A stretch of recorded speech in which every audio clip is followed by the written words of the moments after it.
Me dicen para comenzar, o creo que están pasando lista, o empezamos. Empecemos, doctor. La lista al final, si no, mientras se terminan de unir el resto de compañeros. Ya, listo, muchas gracias. Empezamos entonces.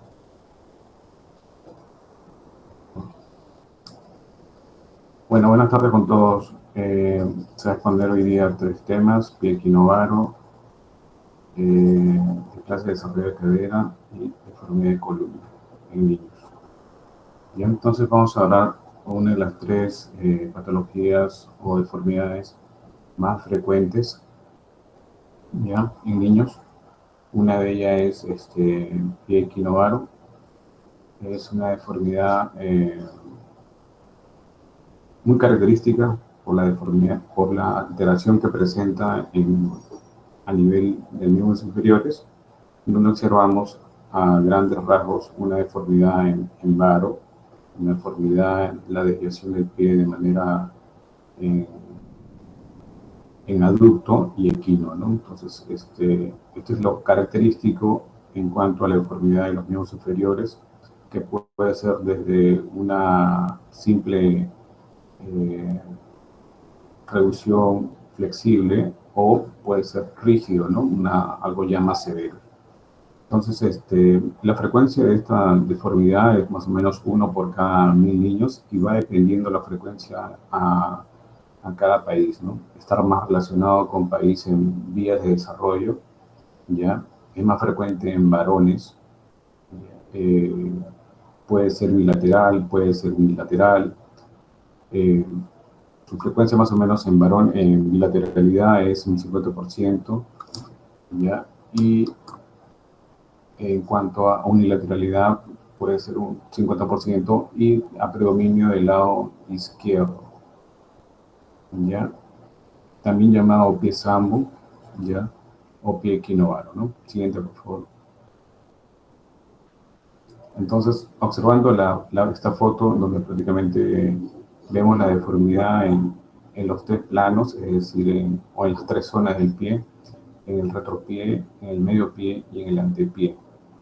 En el retropié vamos a ver una deformidad en varo, el medio pie, el varo equino, eh, prácticamente el abducto de la deformidad en la zona del antepié y el pecado en la zona del medio pie, ¿no? Siguiente. La etiopatogenia es multifactorial, puede estar relacionada con, de manera familiar, herencia familiar, hereditario, o también está relacionado con tabaquismo, madres fumadoras, ¿ya? Eh, Estos metabolitos, cuando se produce el tabaquismo, va a alterar la parte vascular, alterando, ¿cómo se llama?, la oxigenación y la alteración o el desarrollo de los miembros inferiores, ¿no? Entonces hay una relación grande en cuanto a madres fumadoras. También hay una relación respecto al uso de fármacos. Uno de ellos es el misoprostol, en donde se ha visto donde pie equinovaro por el uso de este tipo de fármacos, ¿no? Que actualmente no se usa, pero se usa de manera, como se llama, indicada por el ginecólogo, solamente en ciertos casos, ¿ya? Y actualmente existe la relación, ¿no? Pie equinovaro. El otro asociación se ha visto con una infección con el virus Zika, en donde prácticamente ha habido una relación en cuanto a la deformidad. Siguiente, por favor. En cuanto a los tipos de pie equinovaro, hay el tipo adquirido y el tipo congénitos. Dentro de los congénitos tenemos los idiopáticos y los no idiopáticos, de los cuales los idiopáticos es el más frecuente, un 82%, ya siendo el más predominante, el más frecuente. Y de los no idiopáticos tenemos a las patologías más severas, ya que están asociadas con otras patologías más aparte de la deformidad de los pies equinovaro, en donde encontramos pacientes con síndromes o neuropatías o pacientes que tienen una deformidad que son posturales, no son no idiopáticos. Siguiente. El pie equinovaro, como les decía, está relacionado con otros síndromes como la artrogriposis, la mielomeningocele, que se asocia muy frecuente. Son pie equinovaros muy severos, rígidos, ¿ya?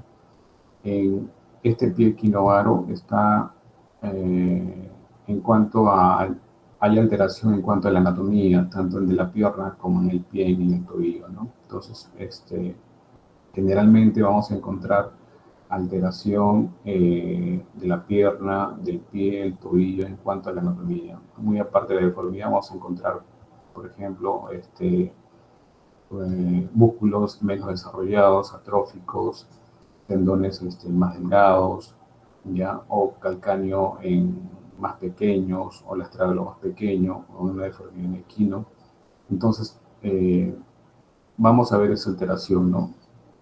Es decir, vamos a ver cambios en la anatomía, tanto en la parte de la pierna, en el pie y en el tobillo de estos pacientes, ¿no?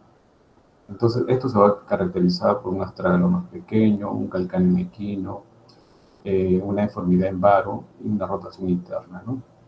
Hay asociación con otros, con una asociación genética, sí existe una asociación genética, ¿no? Como el gen P1-TX1 del cromosoma 5, ¿no? Siguiente, por favor. La clínica, en cuanto al pie equinovaro, es muy característico. Vamos a encontrar un medio pie en cabo, es decir, vamos a ver el incremento de la altura del arco plantar. ¿Ya? Vamos a encontrar una desviación en abducto, es decir, que el pie se va a desviar hacia la línea media. Vamos a encontrar también un retropié en varo, es decir, la inversión y la aducción del calcáneo, ¿no? Y el equino del retropié, ¿no? Entonces, que es el incremento de la flexión plantar. Entonces, toda esta deformidad va a ser característico en cuanto al pie equinoval. Vamos a encontrar un medio pie cabo, un antepié en adulto, un retropié en varo y un retropié en equino. Entonces, eso es lo más característico en cuanto a la deformidad de esta patología.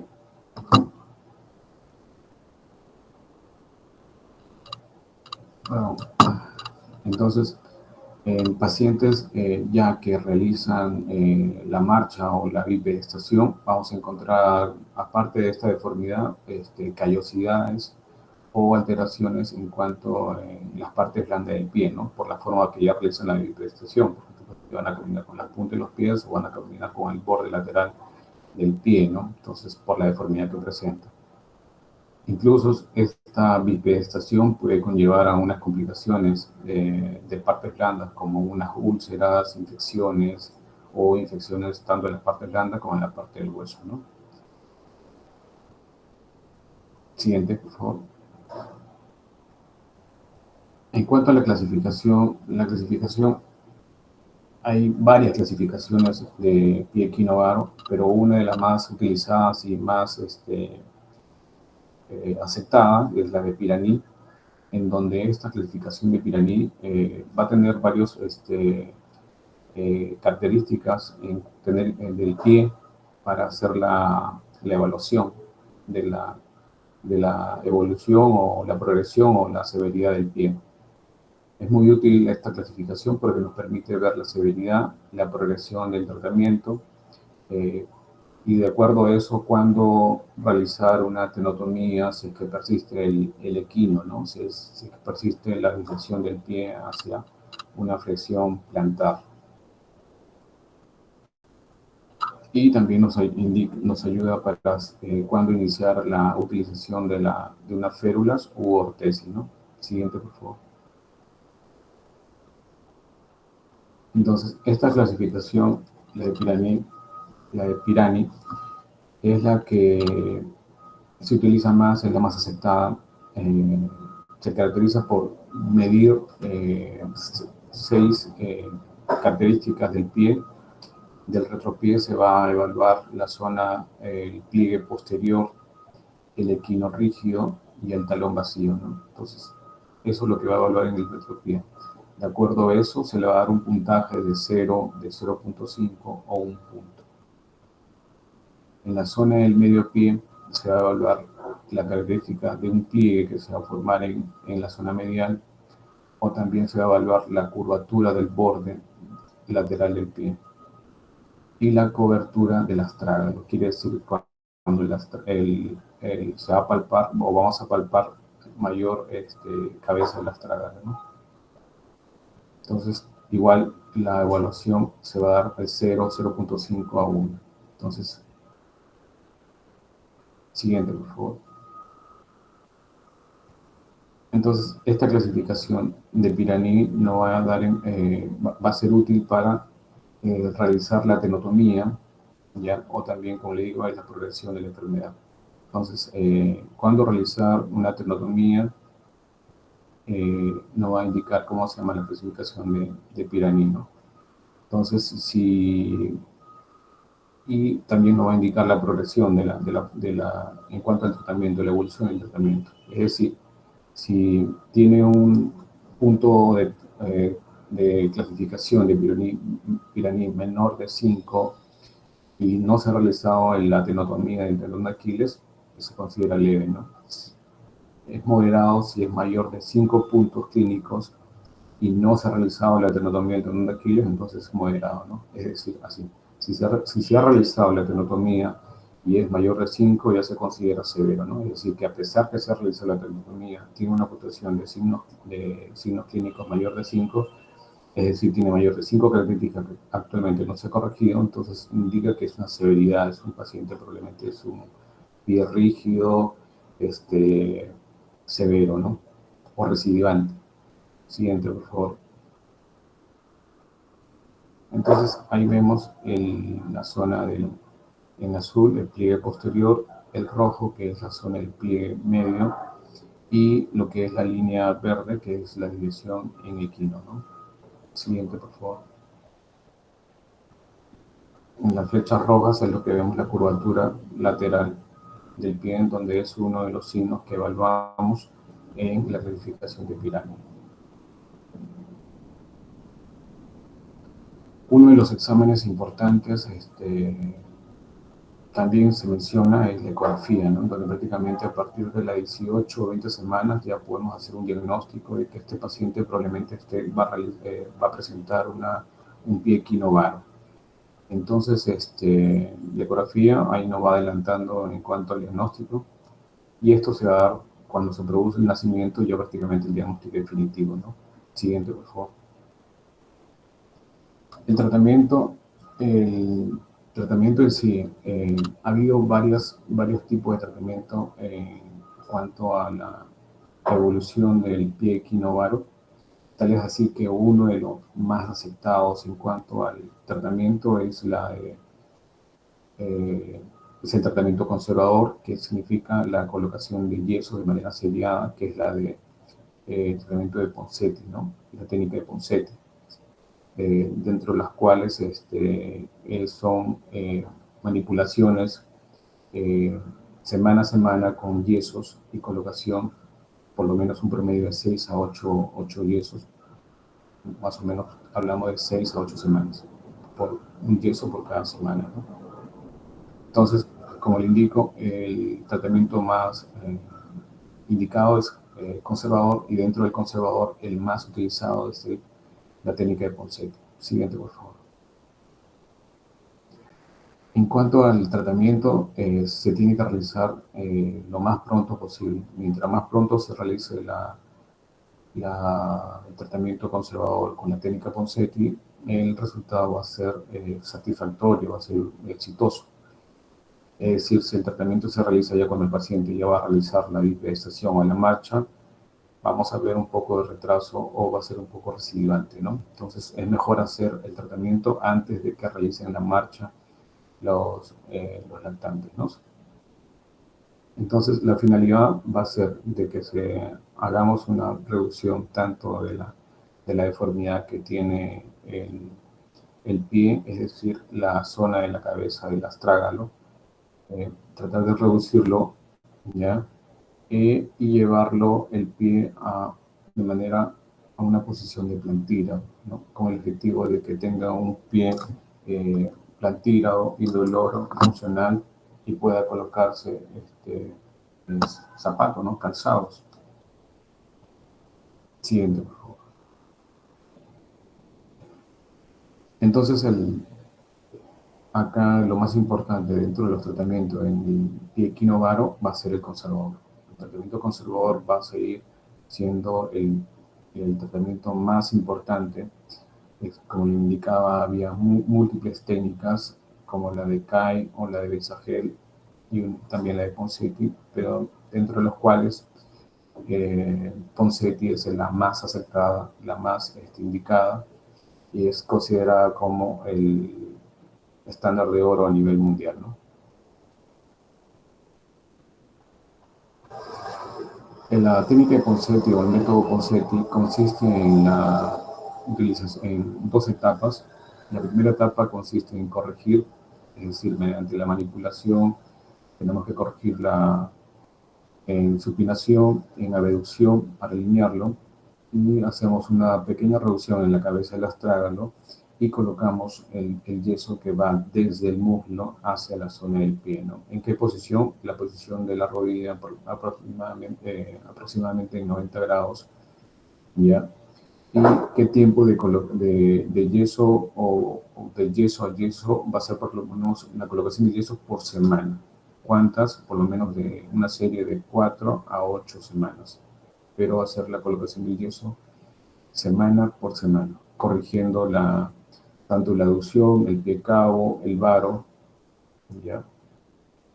Entonces, una vez conseguida la reducción del antepié, entonces vemos si persiste el equino del pie. Si vemos que persiste el equino del pie, prácticamente podemos ahí ya indicarle una ayuda en cuanto a hacerle una incisión en la zona del tendón del Aquiles, que significa la tenotomía del tendón de Aquiles, de manera percutánea, en sala de operaciones o en tópico, ¿no? De acuerdo a la disponibilidad del instituto o del hospital.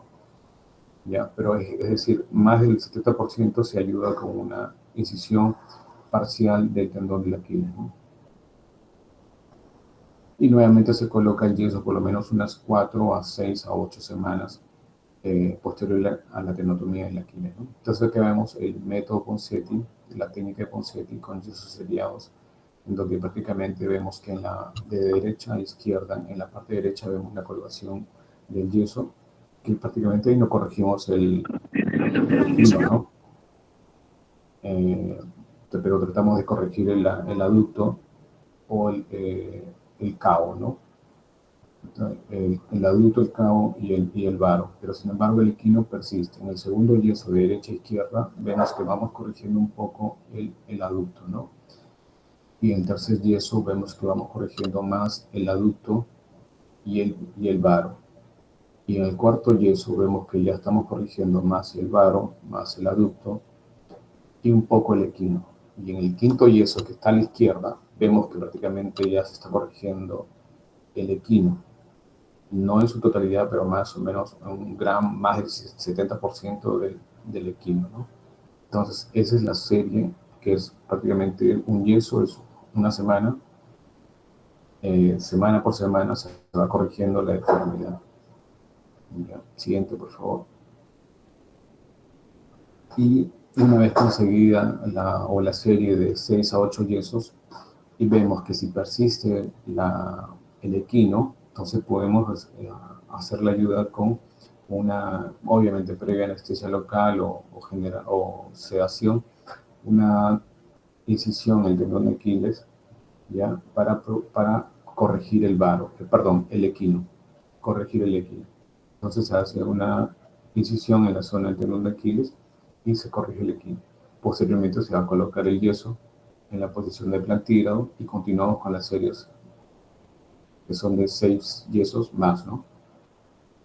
Siguiente, por favor. Entonces, si ya pasamos de la primera etapa a la segunda etapa, habiendo corregido ya prácticamente el equino, el varo, el aducto, entonces vamos a pasar a la segunda etapa, que es la colocación de ortesis. Esta segunda etapa, que es la colocación de ortesis, es la más complicada, eh, por parte de los papás, porque es tratar de conversar con los padres para que ellos estén sensibilizados y familiarizados con el uso de esta férula, que es una férula de Dennis Brown, ¿ya? De deducción. Esta férula se va a colocar en 40 a 60 grados en abducción del pie y 10 a 20 grados en dorsiflexión del pie afectado. Ya, como le decía, esta férula de Dennis Brown tiene que usarse de manera continua. Es el tiempo, la segunda etapa es el tiempo más prolongado del tratamiento, es decir, va a utilizar por lo menos 18 a 23 horas al día en los primeros 6 meses, ¿ya? Y posterior en las noches hasta los 3 a 4 años de edad. Es decir, en la segunda etapa es la más prolongada, es pues un poco agotador por parte de los padres porque en este caso se ha demostrado que ha habido recidivas en el tratamiento en la segunda fase, ¿no? Entonces es la segunda etapa donde ha habido más recidivas o abandonos por parte del tratamiento. ¿Ya? Pero sin embargo, cumpliendo con esto, se va a obtener un éxito más del 90% eh, en cuanto a la corrección de la deformidad del pie equinovaro, ¿no? Siguiente. Como por ejemplo vemos ahí el, la deformidad en el lado izquierdo y la corrección en el lado derecho, ¿no? Entonces vemos ahí una diferencia abismal con la técnica de Ponseti o el método Ponseti, ¿no? Que es muy importante el tratamiento de manera más temprana antes que realicen la bipedestación, ¿no? Entonces vemos ahí la deformidad en el lado izquierdo que está en abducto, en equino, en varo, ¿ya? Sin embargo, en el lado derecho con la técnica de Ponseti corrige prácticamente grandemente, ¿no? Siguiente. En cuanto al tratamiento quirúrgico, que esto se da a partir del año, es muy controversial, ¿ya? Porque va a necesitar de tratamiento quirúrgico, pero a partir del año, ¿no? Entonces, ¿por qué a partir del año? Por las complicaciones en cuanto al desarrollo, que en los pies no están de manera, prácticamente casi todo el pie es cartilaginoso en la zona de los niños, ¿no? Entonces, después del año se puede plantear un tratamiento quirúrgico, pero a pesar de eso hay tasas de complicaciones, ¿no? Siguiente. Entonces, se han descrito técnicas en cuanto a la intervención quirúrgica, ya como una transposición del tendón, el tibial anterior, ya, entonces, o liberación de algunas partes blandas de la zona del pie, ¿no? Siguiente, por favor. Entonces, el tratamiento, la técnica de Ponseti se puede utilizar tanto en niños como en pacientes de 3 años, 4 años, 5 años, 7 años, sí se puede realizar. Sí se puede realizar. El tema es que cuando ya tengan más años, puedan ya, ¿cómo se llama?, asociarse con intervenciones quirúrgicas, ¿no? Con intervenciones quirúrgicas, es decir, con una transposición o transposición del tibial anterior, pueden ser de ayuda mucho en cuanto cuando tengan más años de vida con la enfermedad, ¿no? Entonces, según esto, prácticamente la técnica Ponseti se ha visto resultados muy satisfactorios en un 94, un 99% con esta técnica, siempre y cuando se realiza antes de la bipedestación a temprana edad. Siguiente. Bueno, el siguiente tema es una displasia de desarrollo de cadera. ¿Ya? También la displasia de desarrollo de cadera es una de las patologías más frecuentes, o es una de las eh, malformaciones congénitas más frecuentes. ¿Ya? A comparación con el pie equinovaro, acá es más frecuente en mujeres. ¿Ya? abarca una gran deformidad, grandes deformidades desde una simple alteración de los componentes de la cadera, que puede ser una displasia, hasta una pérdida de la congruencia articular, que es una luxación que puede ser reductible hasta siendo irreductible, ¿no? Entonces, la displasia de cadera es una patología que puede ser una lesión simple como una lesión, como una deformidad tan severa, ¿no? Siguiente. Eh, Siendo lo más leve es una displasia acetabular, que es lo más frecuente, ¿ya? Prácticamente es por un desarrollo, una alteración en el desarrollo tanto en el acetábulo como en la cabeza femoral, ¿ya? Pero siempre, pero generalmente mantiene la relación de la cabeza con el acetábulo, es decir, hay congruencia articular entre la cabeza y el acetábulo, es decir, no hay luxación. Eso es característico de una displasia acetabular, solamente hay alteración en cuanto a la formación del acetábulo como en la formación de la cabeza femoral. En cuanto a la subluxación de cadera, eh, hay una incongruencia de manera parcial, es decir, la cobertura del acetábulo no va a hacerlo mayormente casi la cabeza del fémur, ¿no? Es decir, se va a producir una incongruencia parcial, no total.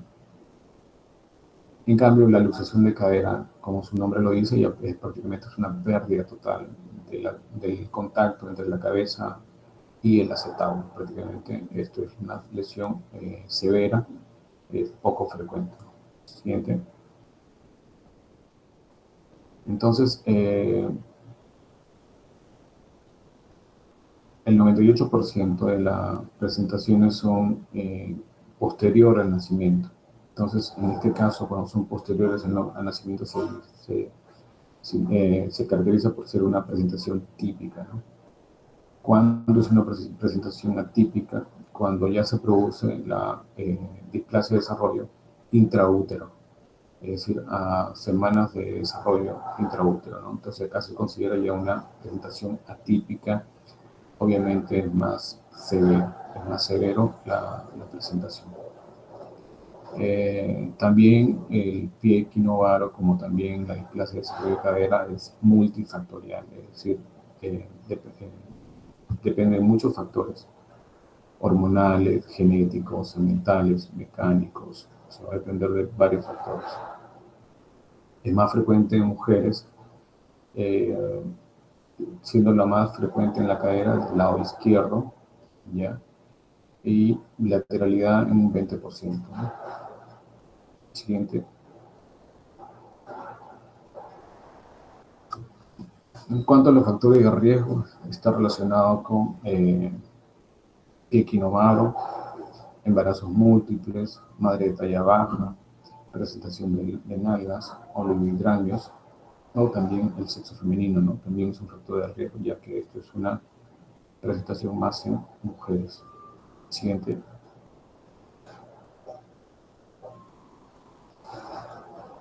Entonces, como el desarrollo de la formación de la cadera se da prácticamente en la semana 11, ¿ya? En donde prácticamente ahí ya puede producirse ya la luxación. Como les decía, una luxación en el desarrollo en intraútero se considera una luxación teratológica, es decir, intraútero. Como también puede estar relacionado con otras patologías, la displasia de caderas, como artroliposis o otros síndromes, siendo ya estas presentaciones más graves, o con mielomenicoceles. ¿Ya?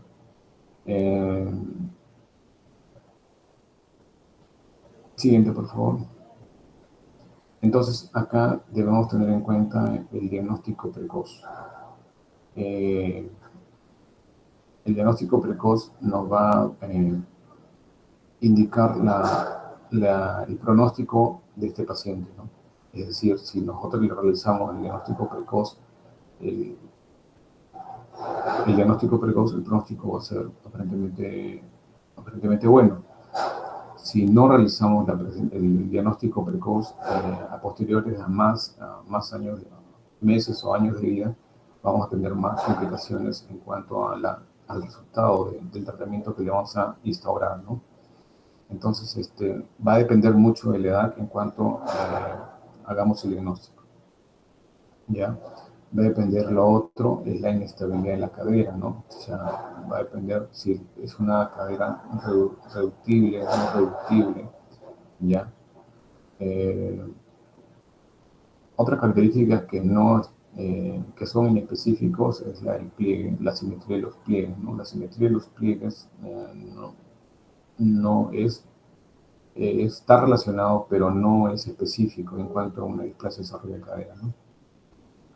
Cuando ya tengan más meses, puede verse una alteración en cuanto a al rango articular de la abducción, es decir, no va a poder tener mayor rango de abducción, va a haber una disminución del rango en la abducción, ¿no? Entonces eso va a indicar que probablemente este paciente esté haciendo una displasia de desarrollo de la cadera, ¿no? Siguiente. En cuanto a la exploración, en los primeros semanas de vida, vamos a realizarle, o meses de vida, podemos realizarle el test de Galeazzi. Ya. El test de Galeazzi ya prácticamente es un examen que lo realizamos el paciente en decúbito dorsal. Hacemos que las caderas estén flexionadas en 90 grados y las rodillas semiflexionadas, ¿ya? Y vamos a ver la discrepancia de las alturas de las rodillas, ¿no? Entonces, esto nos va a indicar que si una rodilla está más baja en cuanto a la altura, no va a indicar que la está más baja es la que está alterada, ¿no? La patológica, que probablemente tenga una displasia de desarrollo, ¿no? Siguiente.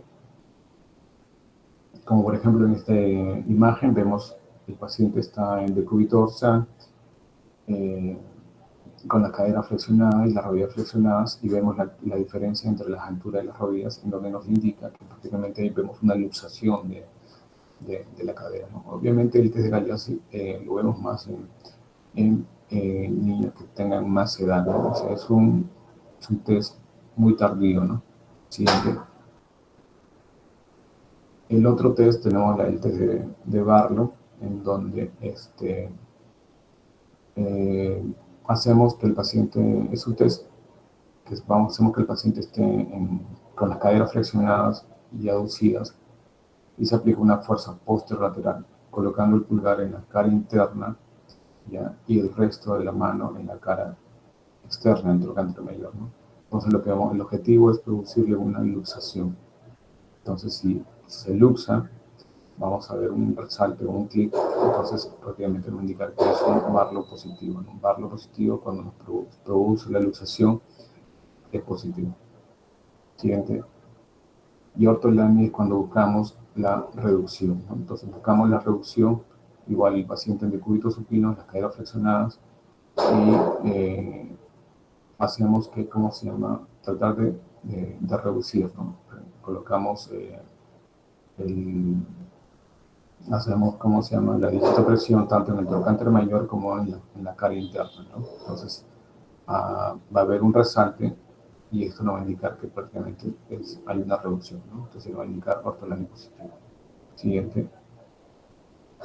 Entonces, como vemos acá, en el lado izquierdo, que es que buscamos la reducción, ya donde vemos en el primer gráfico en el A, vemos, hacemos la abducción para producir la reducción. En cambio, en el Barlow hacemos la aducción para producir la luxación, ¿ya? De esa manera, estos exámenes los podemos hacer hasta las 6 a 8 semanas, porque en pasado las 6 a 8 semanas ya se pierde la sensibilidad en cuanto a su test, ¿no? En cuanto al test. Entonces, pasadas las 8 semanas, estos test de Barlow-Ortolani ya nos va a ayudar mucho en un niño, en un lactante de 8 semanas, ¿no? Siguiente. Entonces tenemos va a haber una limitación en cuanto a la elección, ¿ya? Eh, en cuanto a la cadera, cuando se le va a hacer el examen de la reducción de la cadera, que es muy frecuente, sí, a partir de cuando tenga meses de vida, Lo característico cuando uno evaluamos al paciente en el cúbito dorsal y con las caderas flexionadas y evaluamos la abducción, vemos y comparamos ambas caderas. La abducción, vemos que una de las caderas va a tener menos rango de abducción con respecto a la otra cadera, ¿no? Entonces ahí ya sospechamos que prácticamente hay una alteración en esa cadera. Siguiente. En cuanto al diagnóstico, las más utilizadas, obviamente el diagnóstico va a ser clínico, eh, la que más nos va a ayudar, la evaluación clínica para sospechar, tanto en la abducción, como en el test de Ortolani, como en el test de Barlow, o en el test de Alice o Galeazzi, o en la abducción de la cadera, o en cómo se llama la discrepancia de los miembros, es decir, todo el niño tiene un miembro más largo, uno más pequeño, o veo que mi niño tiene una alteración en la marcha, es decir, cuando ya está realizando bipedestación, o más vienen por lo que tienen una simetría en el pliegue, ¿no? Entonces ahí lo hacemos una exploración, una evaluación clínica con todos los test, ¿ya? Y de acuerdo a nuestra sospecha, indicamos el examen que puede ser, si tiene menos de 6 a 8 semanas, indicamos una ecografía, 4 o 6 semanas, una ecografía, ¿ya? Pero si tiene más de 3 meses, pedimos entonces una radiografía, porque prácticamente a partir de los 3 meses ya podemos ver la osificación de la epífisis de la cabeza femoral, entonces nos va a ayudar más la radiografía a partir de los 3 meses, y menores de 3 meses, lo ideal que sea 4 a 6 semanas, una ecografía, ¿no? Entonces, que es lo más, que es lo mejor para hacer un diagnóstico por imágenes. Dentro del uso de dentro del uso de la ecografía y el uso de la radiografía, la ecografía ha resultado ser como un tamizaje en otros países, ¿ya? Como por ejemplo en Chile, en Austria, se utilizaba mucho la ecografía, o en otros países se utiliza incluso la radiografía, ¿ya? Sigue siendo como tamizaje en pacientes con sospecha el uso de la ecografía, ¿no? Es importante. En cuanto a la ecografía, como les decía, a las 4 o 6 semanas, ante una sospecha clínica, vamos a observar o se va a medir dos partes anatómicas importantes, que va a ser el acetábulo, ya, la parte ósea y la parte cartilaginosa. ¿Ya? Entonces, eso es lo característico en cuanto a medir la ecografía. ¿Qué es lo que mide la ecografía? La parte cartilaginosa o la parte ósea del acetábulo. La parte ósea, que es el ángulo alfa, y la parte cartilaginosa, que es el ángulo beta. Entonces, este es un método utilizado por Graf mediante la ecografía, y ha ayudado bastante en cuanto al diagnóstico de displasia de cadera en menores de 3 meses, ¿no? Entonces, un ángulo alfa tiene que ser mayor de 60 grados para que sea normal, y un ángulo beta tiene que ser menor de 55 para que sea normal. ¿Ya? Entonces, acá vemos también la ecografía, vemos ahí las imágenes en cuanto a los ángulos alfa y el ángulo beta, ¿no? En cuanto les decía que el ángulo alfa es la cobertura ósea y el ángulo beta que es la cobertura cartilaginosa. Siguiente. Acá igual vemos la gráfica del ángulo alfa y beta, ya, por el doctor Graf, y vemos una tabla en donde prácticamente nos indica cuándo es qué tipo de tratamiento vamos a realizarle de acuerdo a la presentación del ángulo, ¿no?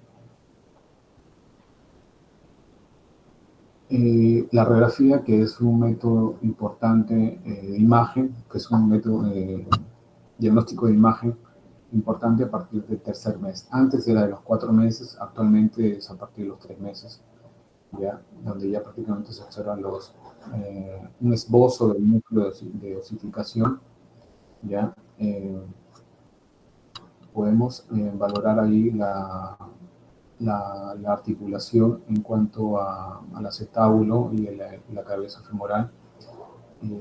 nos va a indicar de manera muy real la posición de la cabeza, tanto en las líneas que más adelante les voy a mencionar, como en los cuadrantes de Ombrendahl, que más adelante lo voy a mencionar.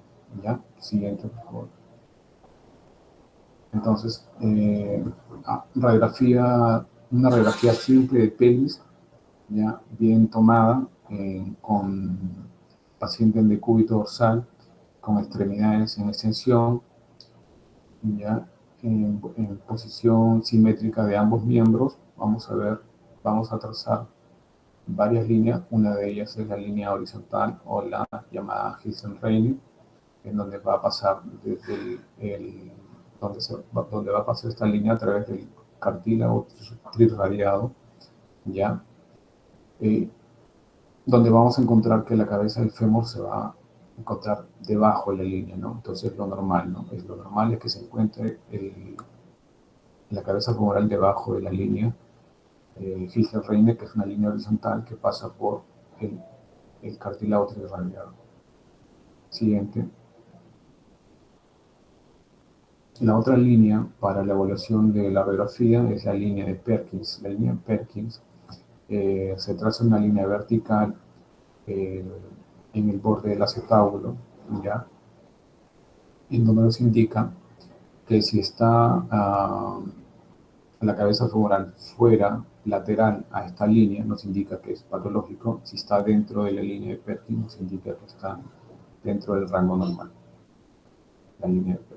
La otra línea o curva es la curva del Shenton, ya, en donde se traza una curva en el borde interno del fémur hacia el borde inferior del agujero obturador, ya, y vemos ahí que si la curva es simétrica, estamos en el rango normal, pero si es una curva que es discontinua, estamos dentro de una curva anormal, ¿no? Que no está dentro del rango. Siguiente.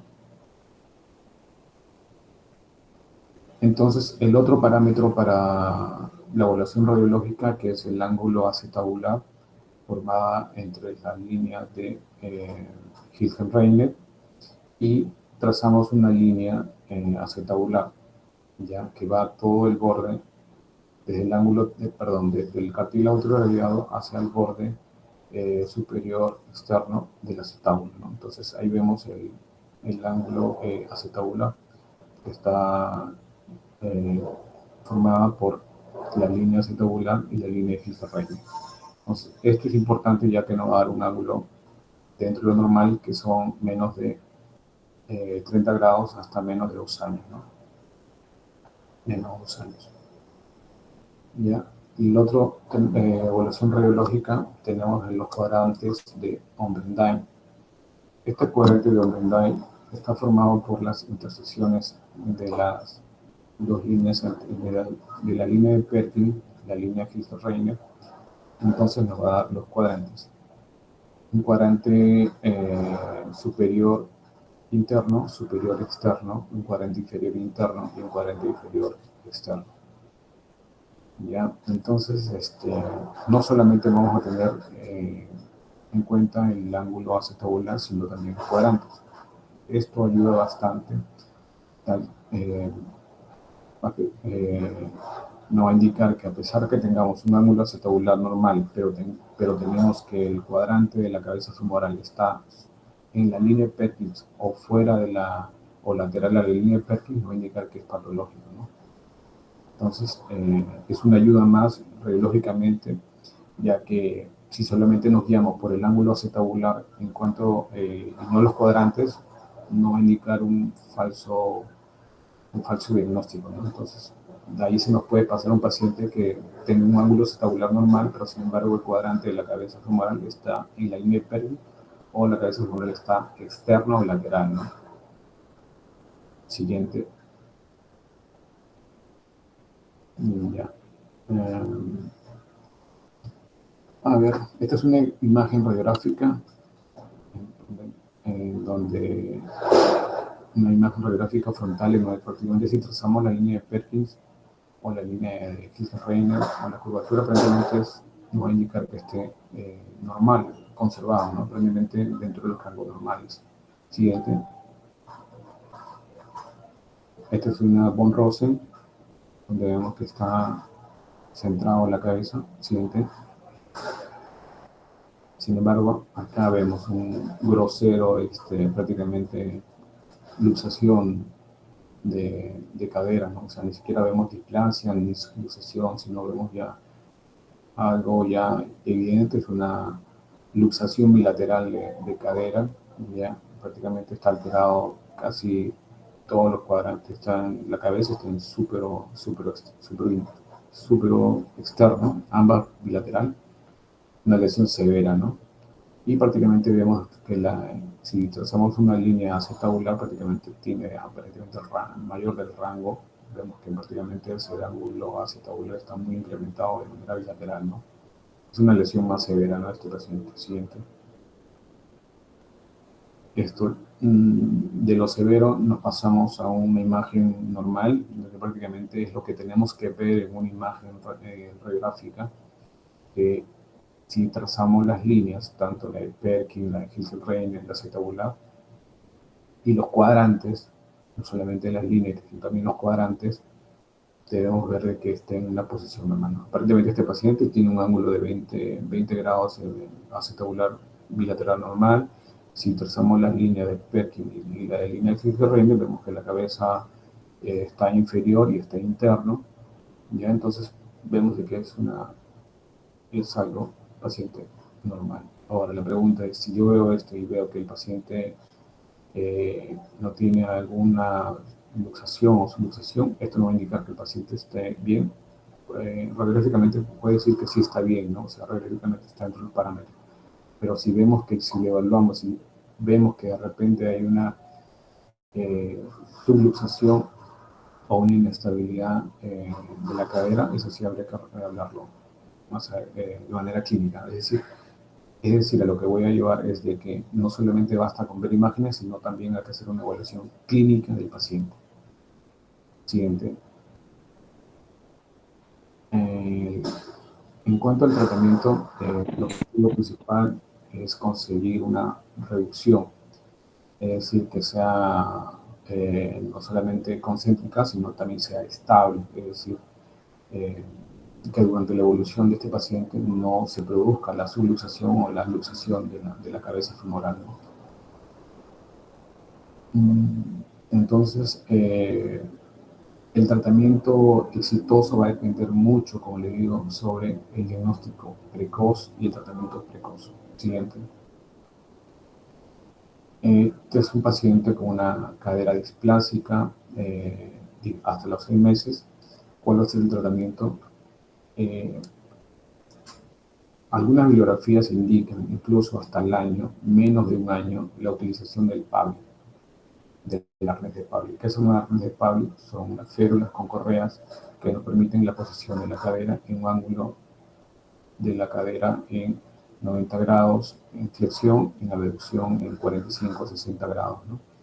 Entonces, siempre de manera gradual la reducción, eso sí, resaltando que la reducción sea de manera gradual, ya que esto ha permitido de que no se produzca una osteonecrosis por el uso de arnés de Pauli, que está descrito. Entonces, sí, por ejemplo, un niño con un ángulo anormal y una cadera inestable, se coloca arnés de Pauli, sí.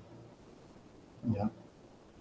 En la posición, como le digo, en la flexión de 90 grados de la cadera, en la abducción suave de 45 a 60 grados de manera gradual, ya liberarlo si es que durante las series o imágenes ecográficas en semanas está normal, ¿no? Entonces ahí ya nos indica que prácticamente el uso del arnés de Pauli ha sido exitoso, ¿no? Siguiente. Este es el arnés de Pauli, que es una férula de reducción con unas correas que van hacia la parte proximal, ya en la posición siguiente. Ya, pero si vemos una cadera luxada hasta los 6 meses, ya, y si es reductible, utilizamos el arnés de Pauli. Si con el arnés de Pauli se mantiene la reducción, ya hacemos evaluaciones radiográficas ¿ya? Y continuamos con la red de Pauli, ¿no? Entonces, aparentemente la red de Pauli se redujo, lo estabilizó esta cadera displásica o subluxada, sigue siendo como si el tratamiento en estos pacientes que a pesar tienen una eh, eh, cadera luxada, ¿no? Entonces, pero si hay pacientes que no se logró la reducción, vamos a tener que hacer una ayuda en cuanto a con incisiones pequeñas, que es la tenotomía de los aductores, ¿no? Pero eso va a ser intraoperatorio, ¿no? Entonces, es decir, para una ayuda quirúrgica. Siguiente. Pero si son caderas luxadas, es decir, mayores de un año, ya vamos a tener que pensar en otras, en otras patologías o alguna eh, eh, utilización de una red de Pauli, probablemente utilizar un yeso pelipédico, ¿no? Durante unas 12 semanas. ¿Ya? Si en este periodo no se ayuda no se logra la reducción mediante yeso pelipédico, ya se realiza la tenotomía percutánea de los aductores, ¿no? Ya, como le decía que en menos de un año se puede utilizar la red de Pavlik o la red de Pavlik, el yeso pelipédico no logra la reducción, pasamos a la tenotomía de la percutánea de los aductores, ya hasta dentro del año, ¿no? Si a pesar de eso, pasado el año, o a pesar de todo el tratamiento, no logra la reducción, se debe pensar en una reducción abierta, ¿no? Siguiente. Entonces, pensar en una reducción abierta por pensar en algunos obstáculos en cuanto a la reducción. Probablemente ese acetábulo haya eh, ocupación de repente de una grasa pulvinar, ¿ya? O una cápsula articular tensa, o un tendón del psoas de manera muy prolongada, ¿ya? Entonces, pensar en en las partes blandas de la cadera que estén prácticamente obstruyendo o impidiendo la reducción, ¿no? Entonces, hay que hacer una reducción abierta. Generalmente el abordaje en la reducción abierta va a ser anterolateral o anterior. Otros describen un abordaje medial, pero no hay mucha posibilidad de necrosis, entonces realizan un abordaje anterolateral o anterior, ¿no? Para la reducción abierta, para lograr la reducción, ¿no? Siguiente. Este es un yeso pelipérico, que se coloca de esta manera, prácticamente en la reducción, con una flexión tanto de la cadera y aducción. Siguiente. Bueno, ya en una cadera luxada en mayores de 18 meses, el tratamiento va a ser más invasivo, ¿no? Va a ser más invasivo, más mm, salvataje, más que nada de salvataje, o el tratamiento va a ser, ¿cómo se llama?, más agresivo. Se va a hacer osteotomías tanto en la parte del fémur, contacto con la parte de la pelvis para lograr la reducción, ¿no? Siguiente, por favor. Se va a hacer una osteotomía femoral, que va a ser una osteotomía de balización, de rotación o acortamiento, ¿no? Para producir que esta cabeza femoral se reduzca, ¿no? Siguiente. La otra osteotomía, que también se describe como intervención quirúrgica, es la osteotomía pélvica, ¿ya? En pacientes mayores de 3 años, pero esto va a ser, como le digo, una osteotomía tanto de salvamento o reconstructiva, ¿no? del acetábulo. Siguiente.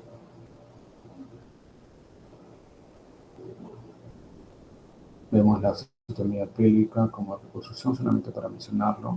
Siguiente. Ahí vemos las diferentes osteotomías, tanto pélvica, ya, las triples osteotomías, ya, Siguiente.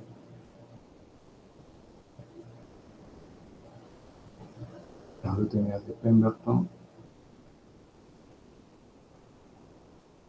Otro tipo de osteotomía. Siguiente.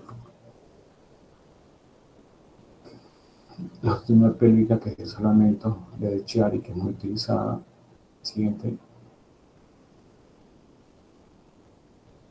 Entonces, una osteotomía para darle más cobertura a la cabeza femoral. Siguiente. Siguiente. Pasamos al siguiente tema. El siguiente tema es la deformidad de la columna vertebral. Es una malformación en 3 dimensiones. Prácticamente vemos que la escoliosis, eh, eh, su frecuencia es de 1 a 3% de la población. Ya, vamos a ver en 3 vistas. En una imagen coronal vemos la escoliosis. En una imagen sagital vemos la alteración de la lordosis y la sifosis. En una imagen axial o transversal vemos la rotación, alteración en la rotación vertebral. Siguiente. Dentro de la escoliosis, la más frecuente es la escoliosis idiopática, un 75 a un 80%. ¿Ya? Las cuales la escoliosis congénita, que es menos frecuente, pero sin embargo es la más severa, se clasifica en 3 tipos de acuerdo al desarrollo de las vértebras. El primer tipo es fallo en la formación, que es deformidad de tipo 1, el otro es fallo en la segmentación, que es deformidad de tipo 2, y el 3, que es fallo en la formación y segmentación. Cada uno está relacionado con la primera en la vértebra en cuña, la segunda es con la vértebra en bloque o en barra, ¿no? Y la tercera es prácticamente la combinación de ambos. Ese tipo de escoliosis congénita está relacionado con enfermedades sindrómicos o anomalías de otras eh, patologías, ¿no? Más severas, hereditarias. El otro tipo de clasificación en la escoliosis neuromuscular son de curvas más grandes, largas, ya en edades tempranas y con un gran potencial que va a una progresión de más grados por año, ¿no? Es decir, son las escoliosis neuromusculares con curvaturas más grandes. Siguiente. La escoliosis idiopática, que prácticamente les decía que es el más frecuente, más del 80%, se clasifican en 4 tipos. Otros la dividen en 3 tipos. Bueno, acá la tengo en 4 tipos, en infantil, juvenil, adolescente y adulto, ¿no? Todos respecto a la edad: infantil menos de 3 años, juvenil de 3 a 9 años y adolescente mayor de 10 años. Adultos mayores de 18 años, otros solamente consideran adolescente y el adulto como un tipo nada más. ¿Ya? Entonces, si la presentación de la escoliosis es a más temprano, a temprana edad, aparentemente la evolución va a ser más severa, ¿no? Incluso va a estar comprometida con la parte respiratoria. Siguiente. En cuanto a la evaluación clínica, vamos a tener que evaluar el paciente en varias posturas, ¿no? Primero el paciente en decúbito dorsal, paciente en marcha para ver si hay si se bascula la pelvis o no, o el paciente en bipedestación, ¿no? Entonces, de acuerdo a esta evaluación, tanto en decúbito o en marcha o en bipedestación, vamos a tener una exploración clínica, ¿no? En cuanto a la exploración clínica en un paciente en bipedestación, el paciente, si lo vemos de manera dorsal, tenemos que evaluar la cintura escapular, la cintura pélvica, la prominencia de las escápulas. Le realizamos un test de ADA, es decir, la flexión ventral del tronco. Decimos al paciente que flexione el tronco hacia adelante y vemos si hay si se forma o no una gibosidad costal, ¿no? Donde va a haber una simetría en la parte dorsal, ¿no? Y si vemos ahí una gibosidad, también se describe la utilización de un escoliómetro para ver la rotación en grados, ¿no? Otros utilizan también el test de plomada. Si vemos al el paciente en manifestación en una visión ventral, tenemos que ver también la simetría de los músculos, tanto abdominales como la parte del desarrollo de las mamas, ¿no? Entonces, de acuerdo a esto, nos va a indicar qué es característico en las escoliosis neuromusculares. Si hacemos una evaluación lateral, tenemos que evaluar la parte de la cifosis o las curvaturas de la cifosis o la parte de la lordosis, ¿no? En toda su extensión de la columna. Siguiente. Entonces, acá vemos un paciente en una visión dorsal, donde prácticamente vemos aparentemente una alteración de la simetría de la altura de los hombros o de la cintura pélvica y escapular, pero sin embargo le pedimos que haga el test de ADA, es decir, le pedimos que haga una flexión ventral del tronco y vemos que prácticamente no se forma la gibosidad, ¿no? O no vemos ninguna gibosidad en la parte dorsal del tronco, ¿no? Entonces, aparentemente es un paciente con una actitud escoliótica y no es una escoliosis, ¿no? Siguiente. Acá es un paciente, si observamos en la inspección en la zona dorsal, vemos aparentemente que hay una prominencia escapular del lado derecho y vemos una simetría de la altura de los hombros y también vemos una asimetría en la cintura pélvica, ¿no? Tanto pélvica, escapular como la de. Entonces le pedimos al paciente que haga el test de ADA, es decir, la flexión ventral, y vemos ahí prácticamente si vemos una alteración en la zona costal, en donde prácticamente hay una gibosidad, ¿no? Entonces, esto sí es aparentemente una escoliosis, ¿no? Una evaluación clínica. Siguiente. Entonces, como les mencioné, este es el uso de un escoliómetro para ver los grados de la rotación y en la otra imagen prácticamente vemos una deformidad viendo las apófisis espinosas, que prácticamente vemos una curvatura, ¿no? Que se dibuja en la apófisis espinosa. Siguiente. Entonces, dentro de las pruebas que utilizamos, la más de ayuda es una imagen de radiografía o una teleradiografía, prácticamente, o una radiografía panorámica de toda la columna, que se ve la parte del cuello, la parte cervical, hasta la zona de la pelvis, ¿no? Entonces tenemos que ver ahí toda la extensión de la columna para hacer un diagnóstico de una escoliosis.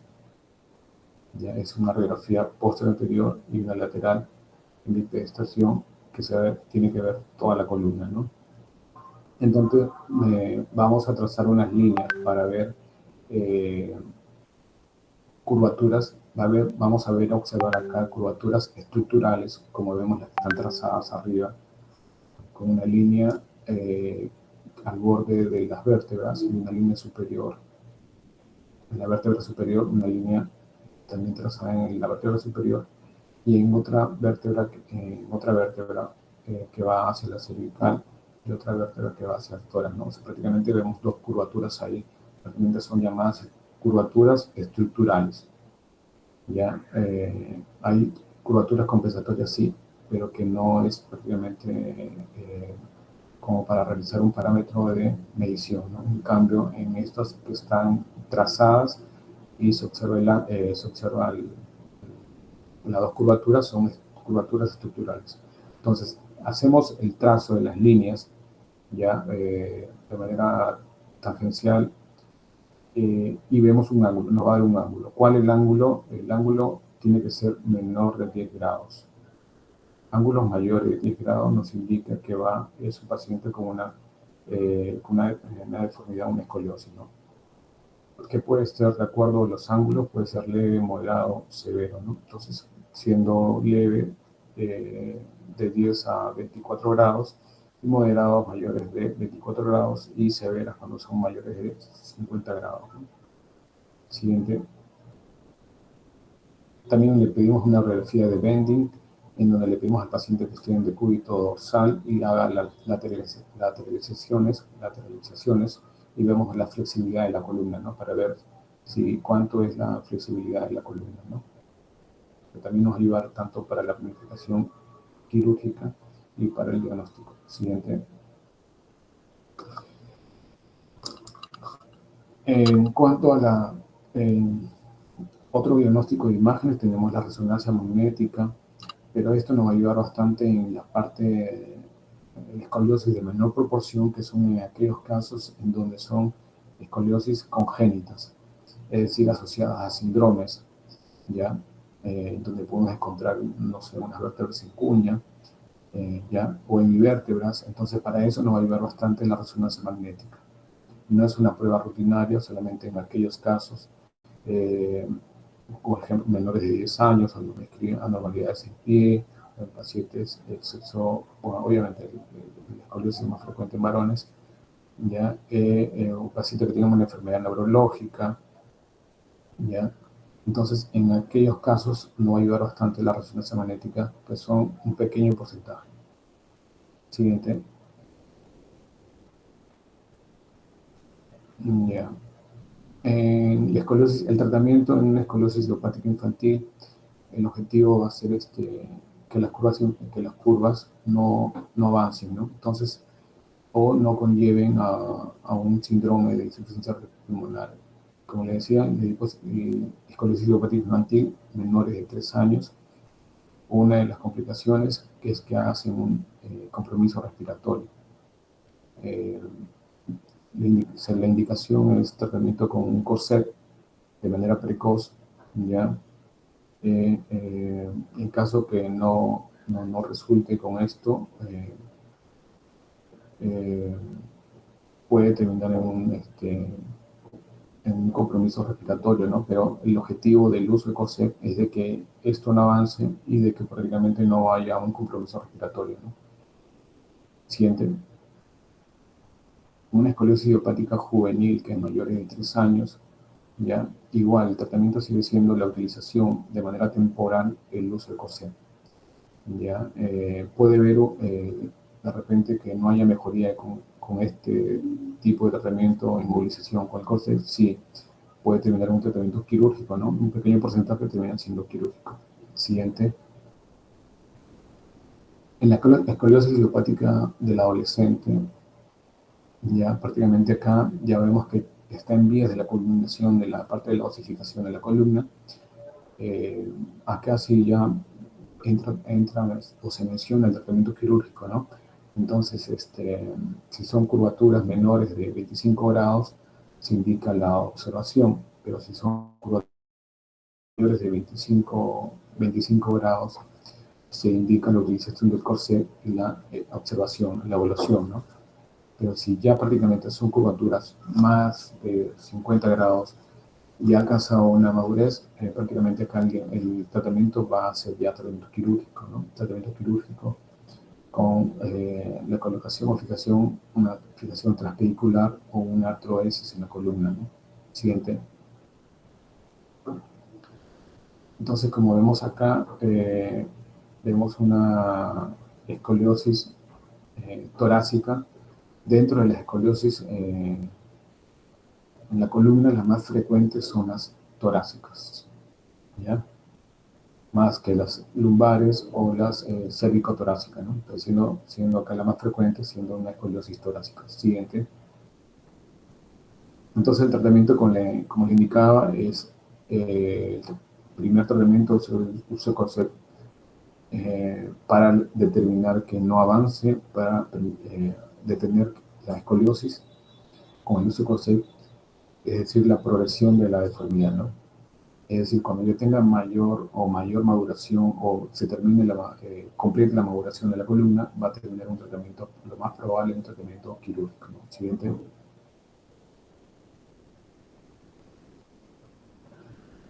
Como les decía, en pacientes mayores con ángulo de COT mayores de 50 grados va a terminar en un tratamiento quirúrgico. Entonces, el tratamiento quirúrgico actualmente es una fijación transvehicular, prácticamente se va a producir la artrodesis de la columna, ¿no? En este caso se ha realizado una fijación transvehicular de vértebras y vértebras, siendo en la zona torácica que es la más frecuente, ¿no? Siguiente. Siguiente.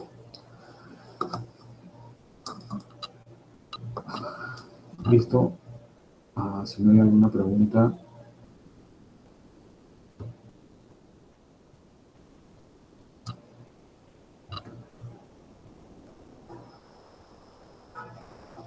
Bueno, bueno, damos por terminado entonces mi pregunta. Gracias, chicos, por la asistencia. Gracias. Gracias, Gracias, doctor. doctor. Ahora voy a pasar a llamar la lista.